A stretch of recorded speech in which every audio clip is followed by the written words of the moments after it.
Coming at you live from the dermatologist, whoever I was when I made an appointment for 8:30 in the morning. This is a reminder to not do that again. 8:30 is not that early, but I couldn't do anything before I got here. I just had to like get ready and go. I haven't even eaten. I did make coffee, that's in my bag. I haven't even finished my athletic greens, but that is not the point of this story. This story is about my skin. An essential part of my body, you know. I didn't realize that until recent years, but as someone who grew up in Southern California and enjoyed my summers and wanted to be tan my entire life, I'm paying for it now. This is a PSA to wear your sunscreen, do not use baby oil to tan, and get checkups. If you have a mole that has been there for a long time and is possibly looking different, get it checked out. And that doesn't mean you just staring at it for years. I came here finally. I made an appointment. I don't know what stopped me before, but doctors always, I don't like going to the doctor, and I put it off for a very long time.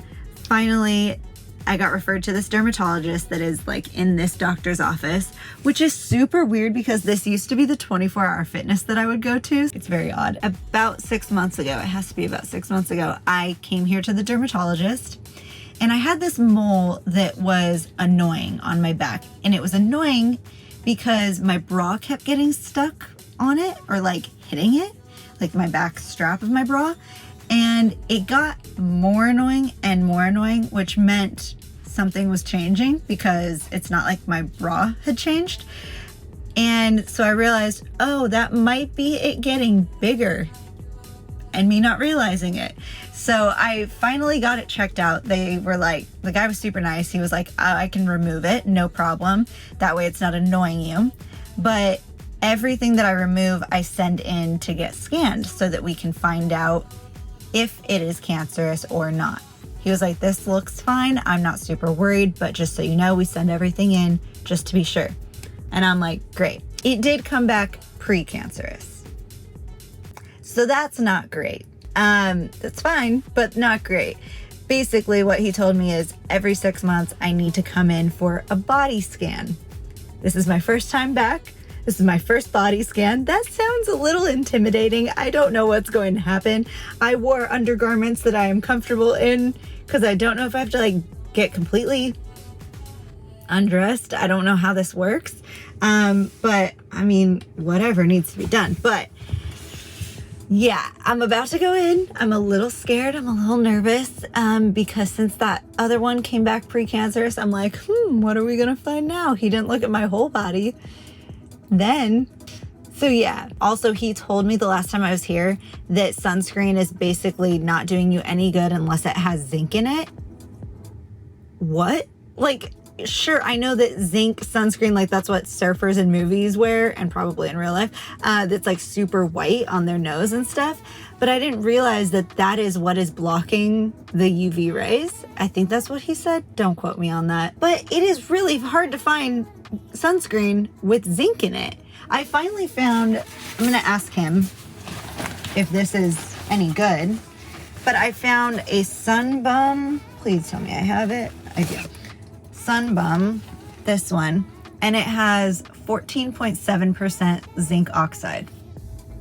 So I'm really hoping that this is good because this is the one that I bought and what I've been using ever since he told me that. But yeah, I should stop stalling because my appointment's in 7 minutes and I probably should have been here a little earlier. But here we go. Wish me luck.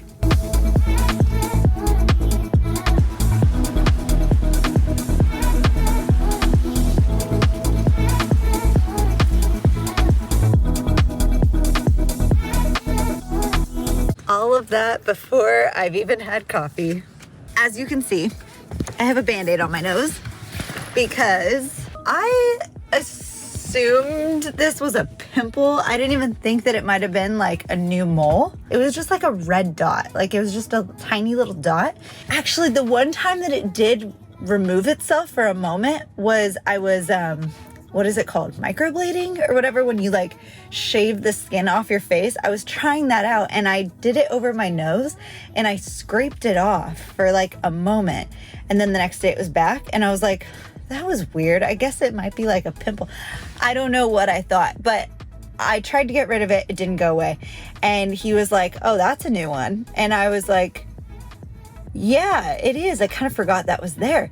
So he took that off. He like had to, I don't know how he did it, but he had a needle and he put the needle in my nose and I don't know if he like drained it. I don't know, but he got rid of it. Luckily, when I got the mole removed from my back, he had to freeze it. This on the face, he said he tries not to freeze it because it will leave a mark. So I'm very grateful for that. Also, I didn't have to get completely naked. A fun fact, if you're a woman, you probably know this, but when we go to the gynecologist, you have the shirt thing open in the front because they have to like check other stuff. But this time, like I think most doctor things, they said put the opening in the back. And so I had to clarify because I am used to going to the gynecologist, not like the normal doctor. And I was like, opening in the back? And she was like, yeah. And I was like, okay, I can do that. But I thought that was a funny moment. All this stuff is so scary. Like I've been very lucky in my life to be good as far as I know with medical stuff, but like skin stuff is terrifying to me. So yeah, be careful out there. I forgot to ask him about the sunscreen. I have a follow-up in 2 weeks. I'll get clarification then. I'll put it in the description. All right. Be well. I wish you fun in the sun with safety.